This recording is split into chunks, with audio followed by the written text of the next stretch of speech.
इडली पूरी आलुचप बरा यही जलखिया आगे देखिए फिका लगे और झटपट बनिकी रेडी हम तो सब सेम जलखिया खाई बोर हो किसी नुआ बनातु। नमस्कार जय जगन्नाथ पेंजिली कुकिंग को आपण मानक अनेक अनेक स्वागत।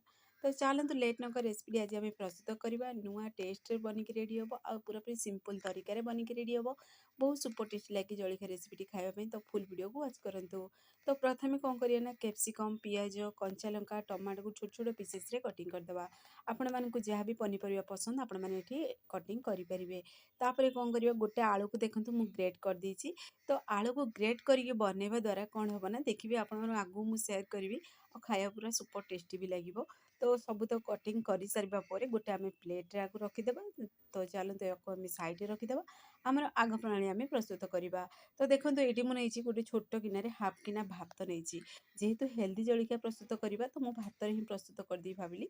तो आपण मैंने भात बदल में चूड़ा भी एड करेंगे बतरेकरी आ गोटे से छोट गिनारे मुझे सुजी एड करदेली हाफ गिना से एड करदेली बेसन आ दुईटी ये मुझे कंचा लंका एड कली आ 3 ରୁ 4 कुला मुझे रसुण को एड करदेली। तो आपण मैंने जब पियाज रसुण खाती ताहले बिना पियाज रसुण भी बनई पारे। तो ये रसुण को स्किप भी करेंगे। तापर अल्प टिके जीरा एड करदे आ गोटे गिना पानी को देकर आम मिक्सर जार आपको ग्राइंडिंग करी गोटे आम फाइन पेस्ट बनईकी रेडी करदे। तो देखो फाइन पेस्टा बनिकी रेडी होगलानी। तापर कौन करवा ना गोटे बाउल रे से पेस्टा को आम एड करदे।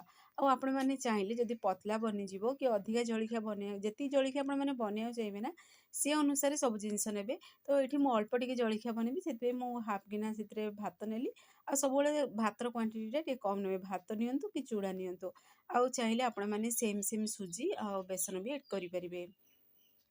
तापर देखो से अल्प टिके मुझे एड करदेली हलदी गुंडा अल्प टिके गरम मसला एड कर स्वाद अनुसार देदेली लुण और टिके भलसे मिक्स करदे। तो मिक्स करी आपको आम ए साइड रखीदे और आपण मानक जहाँ भी मसला मसली पसंद आपण मैंने यही समय एड करेंगे। ये मुझे अल्प अल्प मसला एड कर जेहेतु देखिए अधिका मसला नथिबो अधिका तेल नथिबो ना जलखिया खाया को भारी स्वादिया लगे से आपण मैंने जी जलखिया बनइबे से अनुसार सब जिनस एड करेंगे।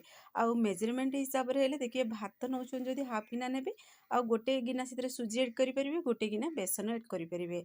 तो चाहिए अधा अधा भी एड करेंगे सेमती किसी नहीं जी आप जलखिया बनवा चाहिए सब जिन से अनुसार ने। तापर गोटे आम कड़े नहीं जावा से जो बेटरटा बनइले साइड रखीदे। से कड़े में मुझे अल्प टिके एड करदेली रिफाइन तेल तेलटा टे गरम हो सारा पर अल्प टिके जीरा को एड करदे।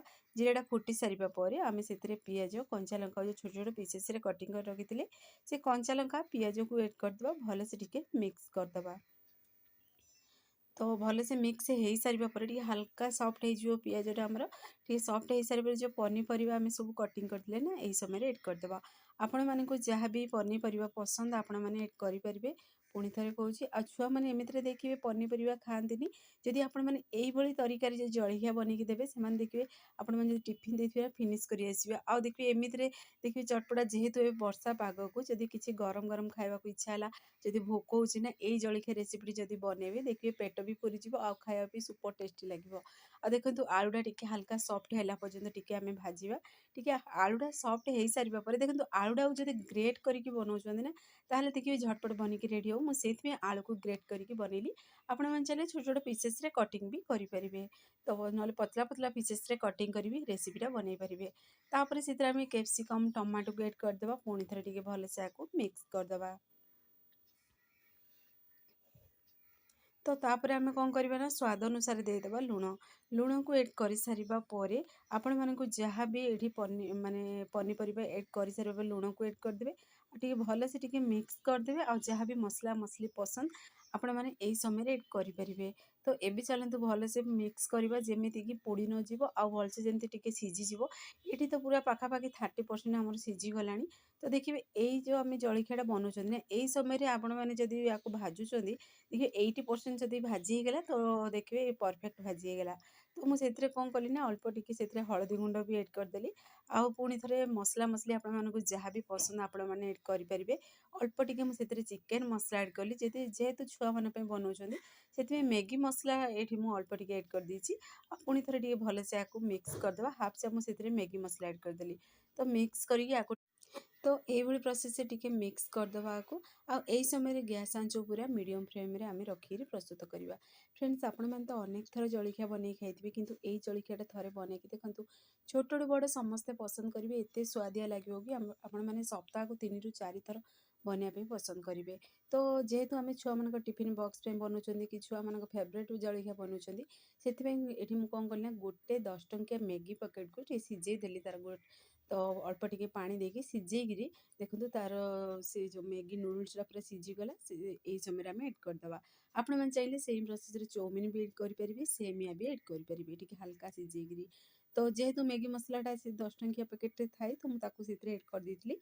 तो ये आम भले से मिक्स करदे को मिक्स करके 2 ରୁ 3 मिनट पर्यंत टिके आम भाजीदे। तो यही समय गैस आंच पूरा मीडियम फ्लेम रे रखिक भाजतु। आ देखो एमती भी खाइबे ना बहुत बढ़िया लगे खावाई। तो आपण मैंने जदि झटपट किसी बनवाक चाहूँगी ताहले एमती भी बनई खाईपारे किसी पनीपरिया देकी से मैगी को एड करके भाजिकी आपण मैंने खाईपारे। तो ये बनिकी रेडी हो सारा गोटे बाउल को बाहर कर साइड रखिदेली।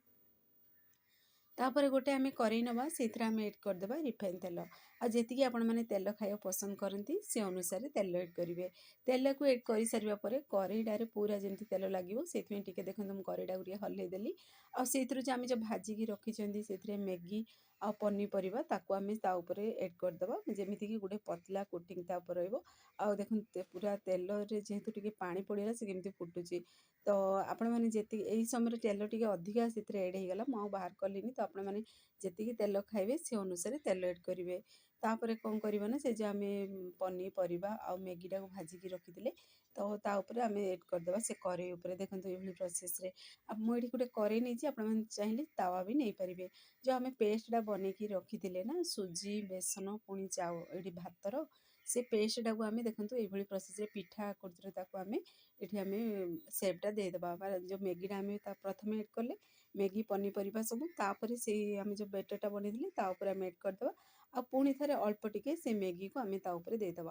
देखिए यही तरीकार जदि छुआ मान बनईकी दौरान से खा बोली कहवाक पड़ोनी से आपण मैंने जिते बनइबे ना से गोटे गोटे पीस नहीं खाइबे एत स्वादिया लगे। फ्रेंड्स माने छुआ कौन बड़ भी पसंद करेंगे यही रेसिपीटा जदि झटपट जलखिया किसी बनवाक चाहूँगी ताहले यही रेसिपीटा बनईकी दिंतु देखिए छोट रू बड़ समस्ते पसंद करेंगे। तो देखो गोटे साइड टे भाजी सारा पर सीझी सारा आम उल्टेदेवा आ गोटे साइड टे आम फ्राए होगा देवा ये ओलट पालट कर जलखियाटा आम प्रस्तुत करवा आ सेम प्रोसेस रे बनईकी रेडी करदेवे सबुतक।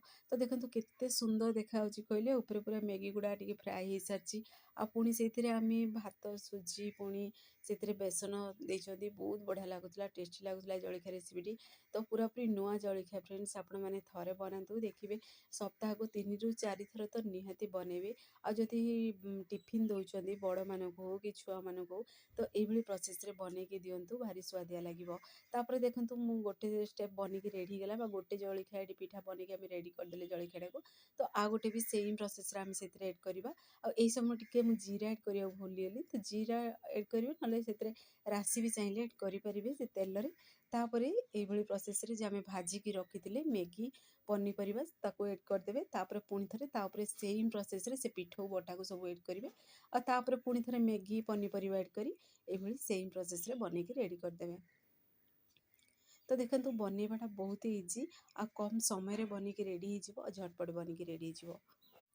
तो सेम प्रोसेस आम कौन करवा ना सबूतक बनईकी रेडी करदे। ये टोटाल मुझे 3 पीस बनई बहुत बढ़िया टेस्टी भी लगुला मो छुआ मैंने तो बन बन नहीं गोटे गोटे पीस खाऊले। आपण मैंने जानते मैगी जदि जेकोसी भी जिनस बन तो छुआ मान फेवरेट तो आपण मैंने घरे आपको ट्राए करूँ। फ्रेंड्स आपड़ जब भिडियोटी मोर पसंद आसो सांग मानक शेयर करूँ लाइक करूँ चैनल जदि नुआ अच्छा ताहले चैनल को मोर सब्सक्राइब कर दिंतु बेल आइकन क्लिक कर दिंतु जहाँफल मोर सब वीडियो नोटिफिकेशन प्रथम आपण मानक पहुँचो। मुझे इजी इजी वीडियो नहीं आसबि आपण मैंने देखिए घरे आको निहाती ट्राए करूँ। आज जब फेसबुक पेज देखुं ताहले फेसबुक पेज मोर फॉलो करूँ इंस्टाग्राम रे देखुले फॉलो करने को जमार बुलांतुनी। तो देखो आ गोटे भी आम जलखिया बनईकी रेडी होगा आ सेम प्रोसेस रे बनईकी सबूतक रेडी करदे आ ଆଉ ଦେଖିବେ ଆପଣମାନେ ଅନେକ ଥର ଅନେକ ପ୍ରକାର ଜଳଖିଆ ବନେଇଥିବେ, କିନ୍ତୁ ଏଇ ଜଳଖିଆଟା ସବୁଠାରୁ ଅଲଗା ଲାଗିବ। ଆଉ ଯଦି ଛୁଆମାନଙ୍କ ପାଇଁ ବନାଉଛନ୍ତି ତାହେଲେ ଏଠି କଞ୍ଚା ଲଙ୍କାକୁ ଆପଣମାନେ ଚାହିଁଲେ ସ୍କିପ୍ କରିପାରିବେ। ଆଉ ଯେତିକି ଆପଣମାନେ ତେଲ ମସଲା ଖାଆନ୍ତି ନା ସେ ଅନୁସାରେ ସେଥିରେ ଏଡ଼୍ କରାନ୍ତୁ ବା ଏଡ଼୍ କରନ୍ତୁ ଆଉ ବନାନ୍ତୁ। ଆପଣମାନେ ବି ଦେଖନ୍ତୁ କେତେ ସୁନ୍ଦର ଦେଖାହେଉଛି ଆଉ ପୁରାପୁରି ଥାଳି ଭରିକିରି ବନିଛି। 3 ପିସ୍ ବନିଛି, କିନ୍ତୁ ଦେଖିବେ ଏଇଥିରୁ ଗୋଟେ ପିସ୍ ଖାଇଲେ ପେଟ ପୁରିଯିବ, ବହୁତ ବଢ଼ିଆ ଟେଷ୍ଟି ଲାଗିବ। ତ ଏଇ ତରିକାରେ ଆପଣମାନେ ଟ୍ରାଏ କରନ୍ତୁ, ଦେଖିବେ ସ୍ୱାଦ ହିଁ ଭୁଲି ପାରିବେନି। ଆଉ ଆପଣମାନଙ୍କୁ ମୁଁ ଏଠି ଖଣ୍ଡ କରି ବି ଦେଖେଇଦେବି କେମିତି କ'ଣ ବନିଛି, ବହୁତ ବଢ଼ିଆ ଟେଷ୍ଟି ଲାଗୁଥିଲା। ଫ୍ରେଣ୍ଡସ୍, ଆପଣମାନେ ତ ଭିଡ଼ିଓ ଦେଖୁଛନ୍ତି, କିନ୍ତୁ କେଉଁ ଜିଲ୍ଲାରୁ ଦେଖୁଛନ୍ତି କମେଣ୍ଟ ମଧ୍ୟ ଜଣାନ୍ତୁ, ମୋତେ ବି ଖୁସି ଲାଗିବ ଭିଡ଼ିଓ କେତେ ଦୂର ପର୍ଯ୍ୟନ୍ତ ପହଞ୍ଚୁଛି। ଆଉ ଦେଖନ୍ତୁ ଏଇଠି ମୁଁ ଅଳ୍ପ ଟିକେ ମୁଁ ସେଥିରେ ଆପଣମାନଙ୍କୁ ଖଣ୍ଡ କରିବି ଦେଖାଉଛି। ଆଉ ଦେଖିକି ଜାଣିପାରୁଥିବେ କେତେ ବଢ଼ିଆ ଦେଖନ୍ତୁ ଗରମ ଗରମ ବନିଛି, କ୍ରିପ୍ସି ବନିଛି, ଆଉ ପୁଣି ମ୍ୟାଗି ବି ଦେଖାଯାଉଛି, ବହୁତ ବଢ଼ିଆ ଟେଷ୍ଟି ଲାଗୁଥିଲା। ତ ଏଇ ତରିକାରେ ଆପଣମାନେ ଘରେ ଆକୁ ଟ୍ରାଏ କରନ୍ତୁ। ଛୁଆମାନେ ଯଦି ପନିପରିବା ଖାଆନ୍ତିନି ତାହେଲେ ଏଇଭଳି ପ୍ରୋସେସ୍ରେ ବନେଇକି ଦେଲେ ସେମାନେ ଦେଖିବେ ପନିପରିବା ଖାଇବେ, ଆଉ ଜଳଖିଆ ଜମାରୁ ବଳିବନି, ଟିଫିନ୍ରେ ଦେଲେ ବି ଫିନିଶ୍ କରି ଆସିବେ। ତ ଆପଣମାନେ ଟ୍ରାଏ କରନ୍ତୁ। ସେ ପର୍ଯ୍ୟନ୍ତ ରହୁଛି, ପୁଣି ଏକ ନୂଆ ରେସିପି ନେଇ ଆସିବି। ନମସ୍କାର, ଜୟ ଜଗନ୍ନାଥ।